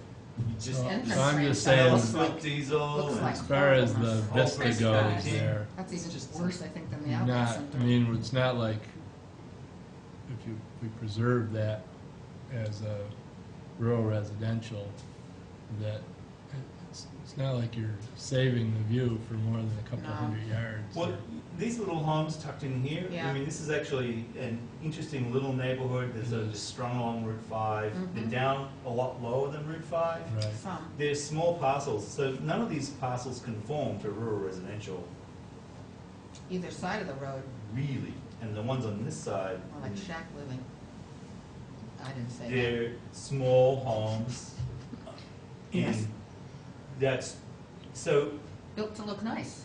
So this area in here doesn't really conform to the overriding, description of what rural residential is. So I don't, if you're asking whether by changing this, are you really gonna impact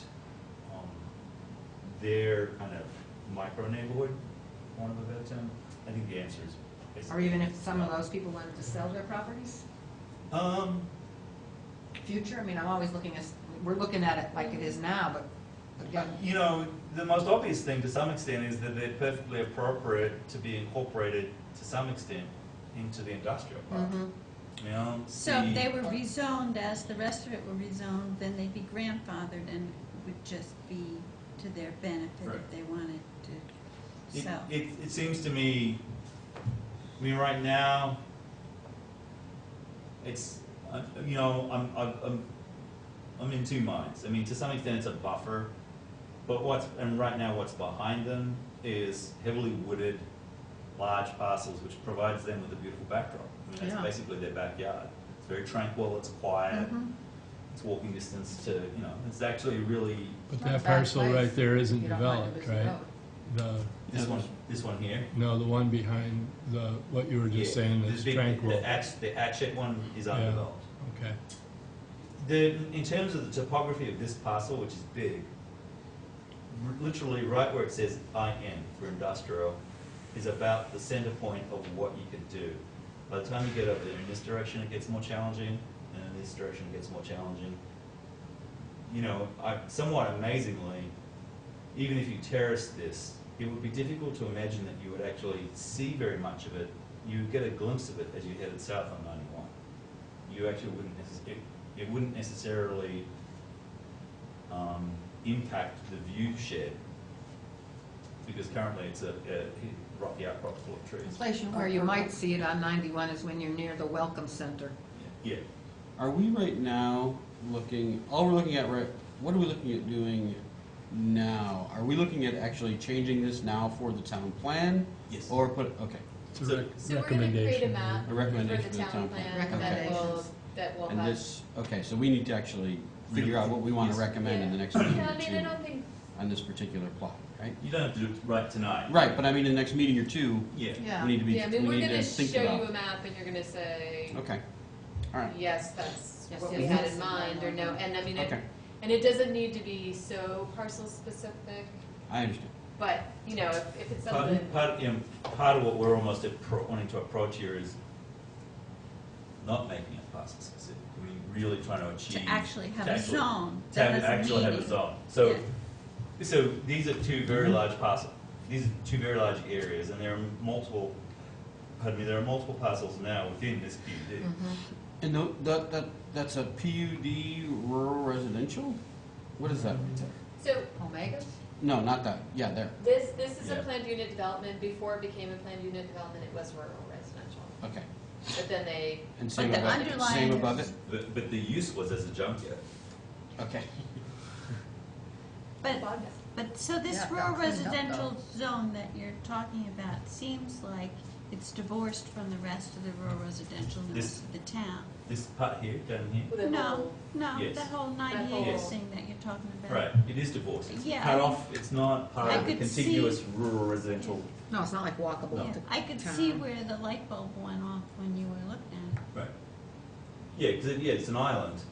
Once you know, it's trapped between these two PUDs and 91. It's just sitting there. Well, and had that become where the prison was, I mean, they were certainly contemplating it changing. Yes. They wanted it to be near the outhouse. I mean, it would have so been that an institutional they could call it the planned Rock. unit development, maybe, the Rock, yeah. The Out in Rock. Traz. That's right. I think it has a real nice marketing, nice branding for prisons. That was one of its things, Yeah. I'm sure. Well, so I And guess al- maybe at some point we should talk about why it wouldn't be a good idea. But maybe not tonight. No, Oh, we're getting- okay. Can I actually, Gary, were you around when that exercise was undertaken? Was its location very controversial locally because people regarded this as having some kind of intrinsic natural value or something that they didn't want to I have? don't think specifically the location in that way. I don't think They just anybody didn't want thought of prison. it as sacred. I think it was the idea of having a prison in town Yeah, in the first place. yeah, I think you so know, too. I yeah. was here, but I didn't pay attention too Okay. much, but I think that was a lot of the general That was the feeling. deal, Maybe Chris yeah. knows too. Yeah, that's what I recall specifically. Just the whole idea. Yeah, I mean, it's such People did not a, want prison in Brattleboro. yeah, That's even like though a it meant new family- jobs, people didn't care. isn't that like a family-held parcel or something? And nobody ever goes there, you know? I mean, I've gone there because we had to deliver something there one time, but other than that, I didn't know it existed. There's like a driveway with stone pillars on Yeah. either side. Oh, yeah, yeah, yeah, yeah. You know, you wouldn't know where you are. You really wouldn't know where you are. It's a very unique place in Brattleboro, you know, in Oh, that There's a ski way. jump in there too. Yeah, There is a that's ski jump, right. that's right. That's right, yeah. So- And kids used to practice there. Yeah. They practiced at the one up behind, in the Memorial Park, up behind the skating rink, uphill from there, Yeah, where there's the soccer field. And then there was, it was the Latches Hill is what it was called. That's right, it used to be called Latches Hill, that's right. Yeah. So, does that mean you think then, when you, wow. because I've walked it only under very limited circumstances, and so it's hard, and I don't think I've gone as far as I need to go. So would you say that actually it would be more suited or more appropriate for residential development then, under those circumstances? I don't know that piece of land, you know, I just went in the driveway and went to That big PUD, residence. you mean that includes Austin and, No, the The one parcel that that we we're traversed, contemplating closer to the either putting highway. in the PUD Yeah, or yeah. not, and But you know, it's above the road, Yep. which I think. you get a lot of noise coming up. Yeah, I Mhm. think you would get a lot of road noise right there, more so than most places, you know. Well, if it's anything like the Austin School, if you stand in the yard at the Austin School, it's really Well, loud. yeah, it'd be like that, I Right, think. okay. It's that close, right? Yes, it Part is. of it is anyway. I bet you the Adventure 5 program, since they do a lot of outdoor stuff, I mean, they have their campus, they share the Austin campus, That's but they right. also do trails in the woods. I and bet you I'm- do, yeah. I bet you they overlap into that Yeah, all woods right. sometime, whether, I don't know, with permission or not, but I'm sure people who do outdoor stuff like that Right. like those kind of areas. And so, do you know whether there's steep slopes there? Steep enough for a ski jump. Like all of it? Practice. A Yeah. little ski jump. there, I've Yeah. actually never been in there, I only knew it because I had friends when I was a boy who were in the ski jumping program. It was very popular. Yeah. Yeah, I can't remember who I was talking to who said that they used to go there and jump, and it was a sort of a Yep. It was medium-sized perfect. Yep. hill, and, Very good for training. yeah. Yeah. This As a is, It's youngster, in between. Yeah. So Yeah. that's the one on when you got really good, then you graduate to Harris Hill. right. Yeah. We, Back in the day. Back in the day, when there was more ski jumping, I mean, there's one in Salisbury, Connecticut, that's still, competitive rate or whatever, the same as Harris Hill, but So that's the steep slope. So this is the steep slope layer, and we're talking about this parcel in here. Looks like green. And so orangey, pinky red is really steep, like 25%. So, but white is less than 15, which is, right here. So there's a developable So portion there's there. this big chunk in here. So the access challenge becomes, can you get in along here, along the edge of this hill? And is there enough area in here to develop? And it's one of those things where, again, you wouldn't necessarily see it from 91 or from other parts of town because it's actually tucked in between Yeah. these two. Because it has a buffer. Yeah, these two ridges, which is, again, while we've got this going,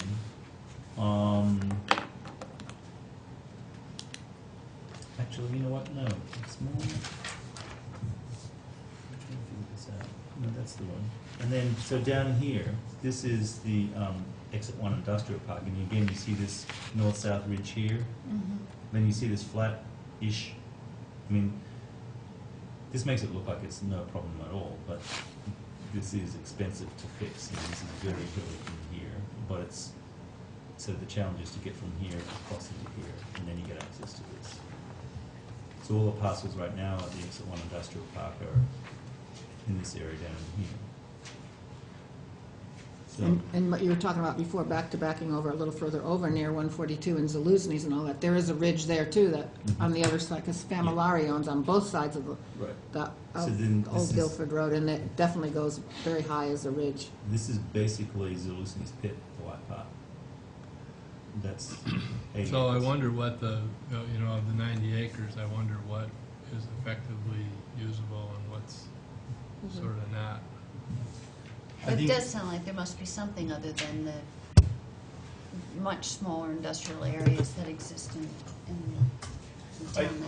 Yeah, in general, what I'd say is, almost going back to kind of first principle sort of decisions, do we think that what we should be doing is preserving enough land to allow for the development of large-scale industrial activity, however you want to define that. So it doesn't have to be smokestack, not Yeah. just industry, but just large-scale complexes.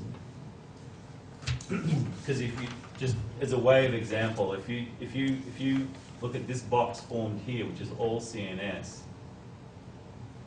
and then try and take that box and lay it other places in town, you don't get that many chances to do that. Well, it's exactly what you said you wanted to do in this write-up, so. Works. Okay. Are we also going to discuss economic development? We just, this We've was been really doing the segue happened. Oh, this is, I didn't, this is I land didn't use flag and it, but economic development, we just segued? Okay. Yeah. Got it, we were really trying to Industrial figure out got the it. the economic development dimension of the land use Yes. chapter. So, I remember that, yep, Yep. okay. Yeah, they are so intricately tied in, I mean, because it really is about where do you put new industry when it wants to come to town, or if the new kind of value-added products kind of thing, and somebody wanted to create a big food hub place, even though they're talking about one in Bellows Falls, I mean, what if somebody wanted to do that here? You know, Well, where would you you know, put that, you know? the and- hypothetical example that we were dealing with was somebody wanted the potential to build 1 2-acre structure and then duplicate it within the space of 5 to 10 years, and then have enough room around the outside of it for large-scale storage and parking of workers' vehicles and all that kind of stuff. And pretty quickly you add up all those requirements, an 18-wheeler circulation and so forth, and you get 20 acres. Flat. Level. So that means, what? What's the? Well, it means that all of a sudden we're like, it's challenging to find locations like that. And basically, if we want to preserve that, it looks like this is the only place to preserve that right now. Yeah.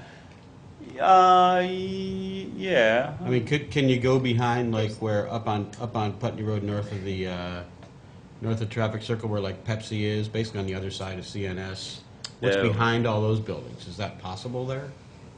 The Well, landfill. Dummerston, Build you'd there. probably, Dummerston. you'd call Dummerston. That's Dummerston? Okay, so Yeah. that's out of our, Yeah. jurisdiction. The land's like right Yeah, there. and- Yeah. And the See. small parcels, they're like Um, Pete's Tire, because he's moving to Chesterfield. So basically Right. north Well, of That'll that. be for We sale. did talk about allowing light industrial in more districts. So Food Mhm. Hub came in, Yeah. that could, Yeah. that could be downtown, it could be Putney Road, it could be, there's Somebody could lots of. develop the old Home Depot building as light industry too, couldn't Right. they? Well, what does the Sure. Hawk report say? The Hawk report really Industrial. focuses on the existing commercial districts and it speaks about wanting to preserve industrial uses in the Putney Road area. Mhm. Like, For, But he space doesn't for really talk flex about these other- industrial type Right. uses zone. Didn't really look at, didn't address it at Exit 1 Industrial Park because it was outside the scope of the study, and it didn't expect or didn't.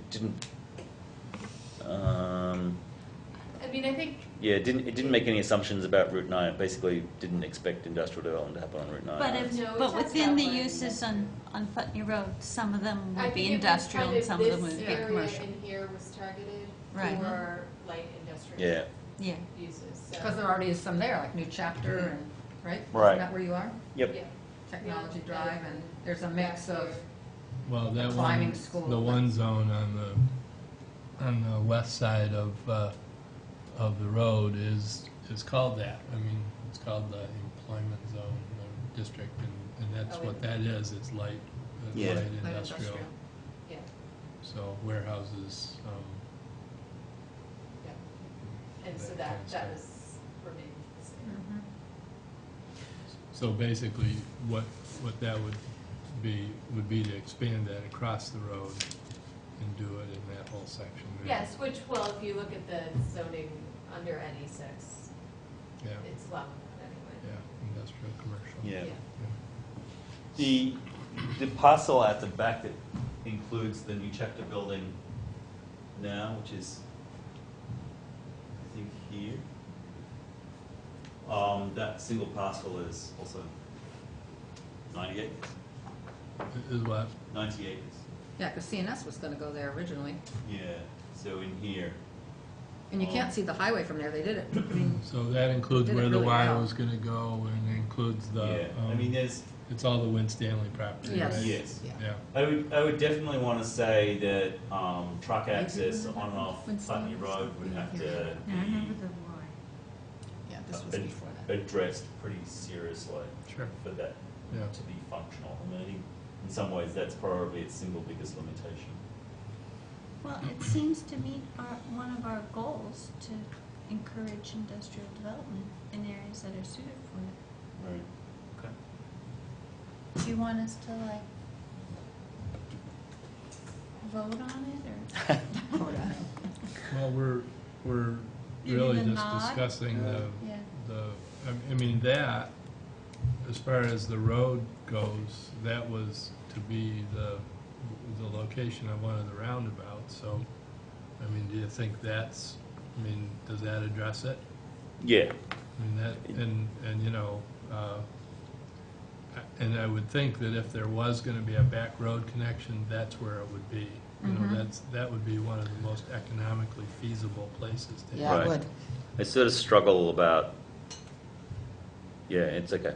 I mean, yes, I think you can do it.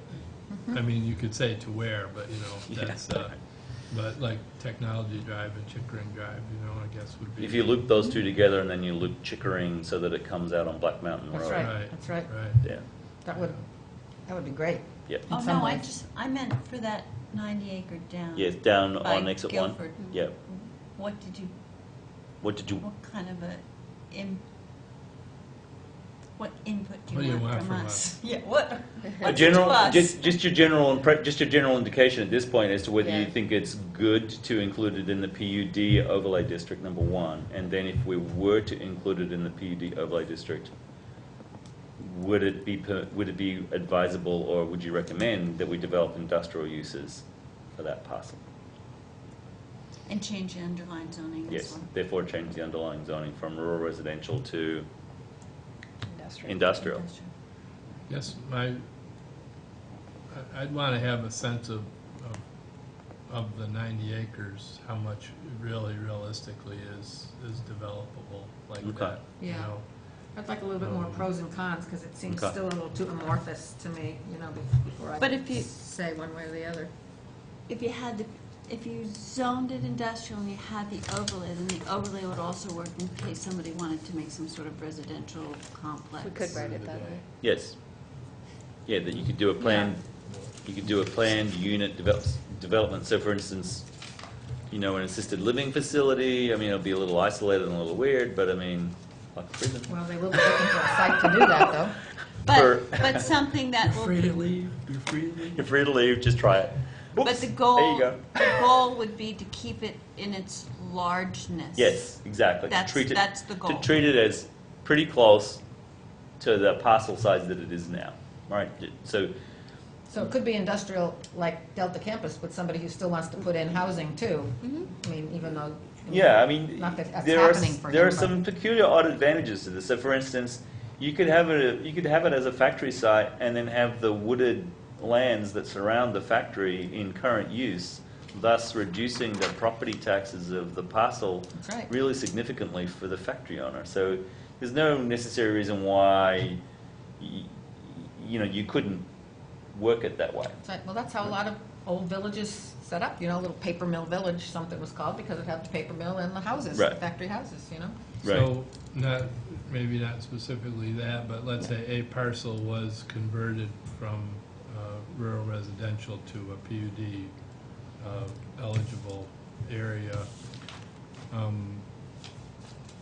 What impact would that have on the appraisal of the property, and what impact would that have on the owners of the property as far as taxes go?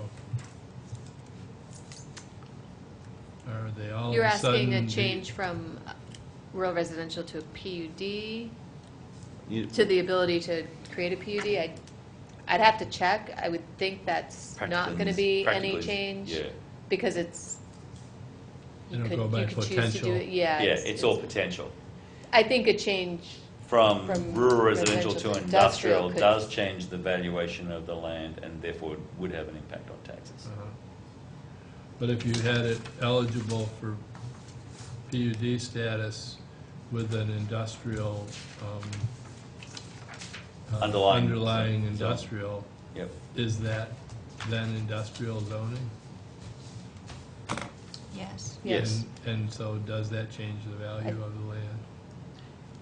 Designating Well, if land, it's undeveloped, yeah, Right. then it's only a marginal change because undeveloped one use versus undeveloped the other.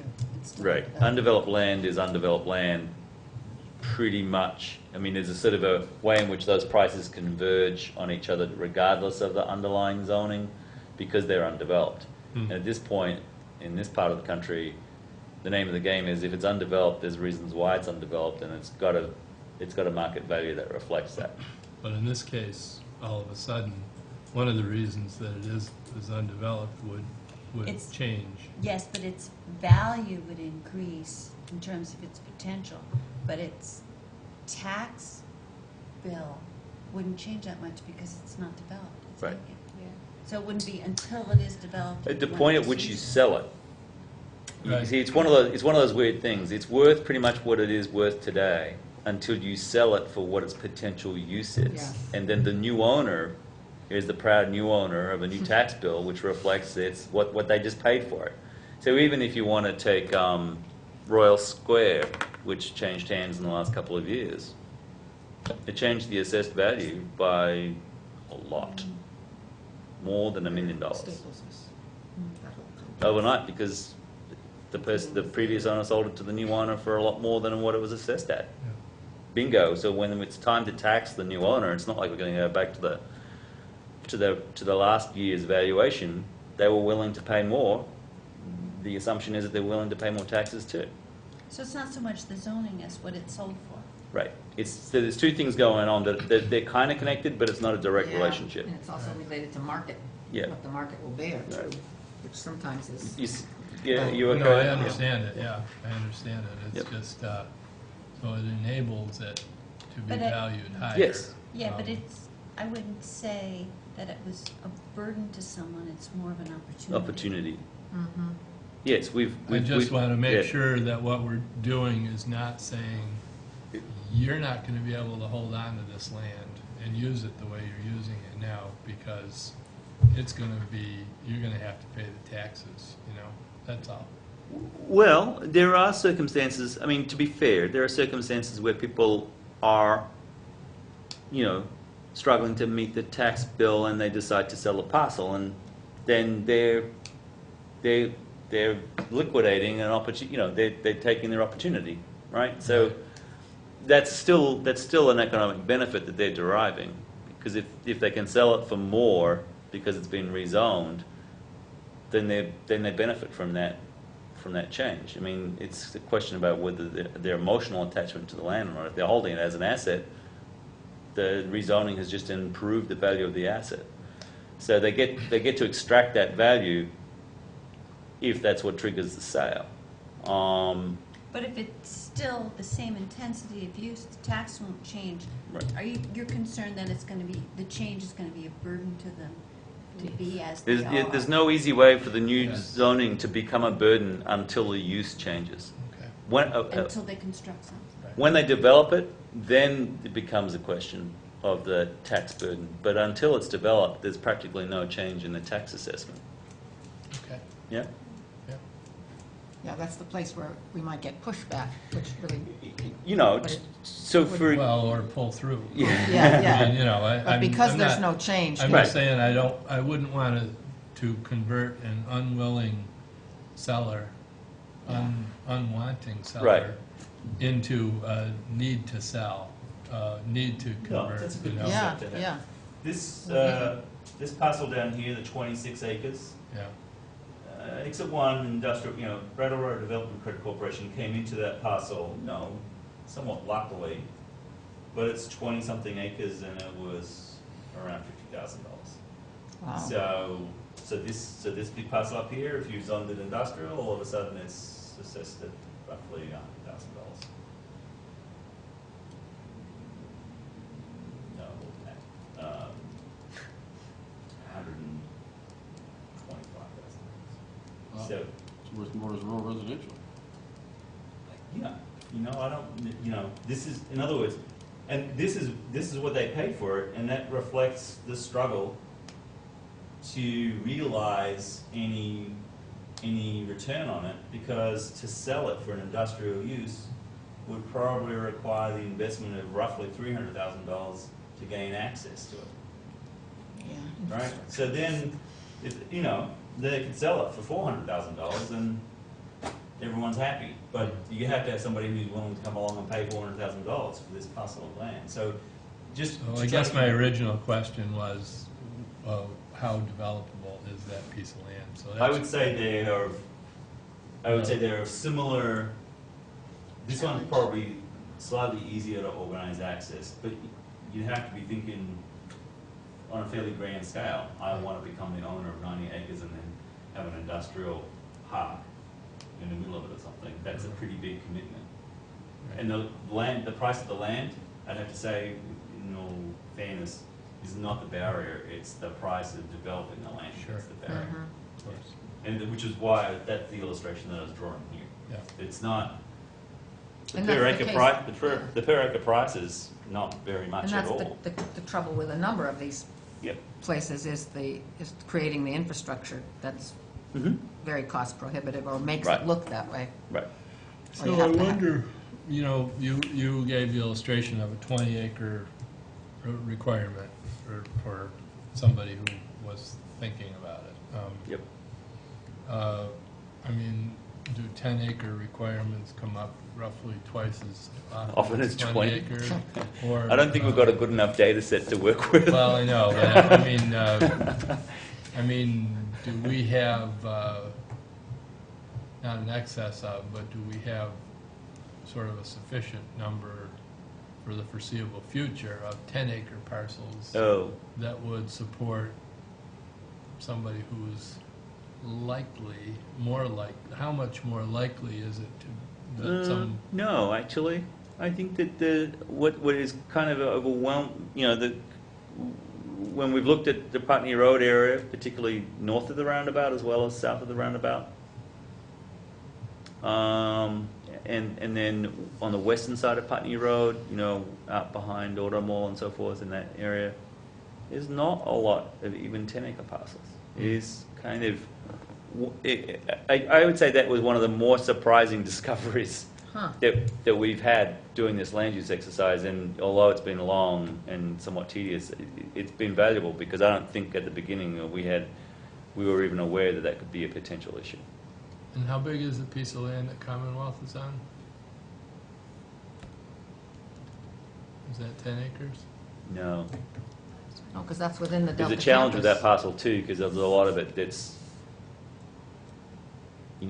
not Steep slopes. not developable. Right, right. So I want to say 6 or 7, something like that. It's not huge. And then when you think about the topography of the Delta campus, there's not a lot of other parcels, even of those dimensions, available to somebody else there now, Right, right? right. Yeah, you'd still have to be a small-scale industry. Mhm. And then this one being in the south end of town is in the tax credit area. Yes. Yeah. So that's part of why we really focus, because it has these other things attached to it, which we think in the short to medium term can be turned to advantage. Yeah, Because if really. someone comes and plops themselves down in your office and says, where can I develop my industry? The first place they're going to want to be is in this tax area, tax credit area. Yeah, I think at this First point, and last. I think at this point, anything over $3 million, which I don't want to sound kind of glib, but it doesn't take much to be over $3 million, makes it worth investigating new market tax credits. And that's really a good thing for the economic driver here in a lot of ways, isn't it Right, then? and so, Commonwealth Dairy was a new market tax credit funded development, and I think that it's reasonable to expect that if we're going to get much more industrial development like that, it's probably going to come packaged the same way. Well, basically that says that if it's any size at all, they would choose that area over anywhere else in town. Right, so what are we doing to make sure that that's available, I guess is our Mhm. response. Right. And looking good. And how many people work at Attractive. Commonwealth Dairy? How many people work there? The original expectation was about 25, and they're already double that, so they're sort of 5 years in front of where they expected to be. Really? They're And about they also give work 60. to all of the dairy farmers, They- contribute to the. They buy milk from throughout Vermont, parts of New Hampshire, and New York, as well as probably I was gonna Massachusetts. say probably, yeah. Yeah. So the multiplier effect of those jobs has actually been really strong in a sector that we really needed that to happen in. Yeah, and having more of that kind of business, I mean, that's again, a value-added agriculture business, and that's really when, again, not to beat a dead horse, but when Michael Schumann came, I mean, that's one of the things he talked about here was, the working landscape of forestry and ag and how to look at ways to, leverage that for our economy and land use. I mean, it just fits right in there perfectly. I think, didn't he start out though saying no dead horse beating? Yes, that's right. That's a little counter to. It's more to Yes. there's a sausage you can make with dead horse. That's right. No animals were harmed. in the And you can making use the of this hide, plan. bed coverings and crafting of the clothes. Just saying, Okay. if you We're want to back. go there, we can do it. We're Yeah. back to the Yes, we the can. Academy Board, and it's time to So it's like retire 20 them. after 8. I think we're done. Where else will we go? We mentioned that there's, okay, no, we're done. I move to adjourn then. Is I there a second it. Yeah. Jim has had his coat on for a half an hour. He's No, I was just cold. This is not Oh, a, yeah. this is not a hint, although I'm happy to adjourn. All those in favor, please say aye. Aye. Any opposed? We have to get like the select board, you're supposed to raise your hand so there's no, so it's clear.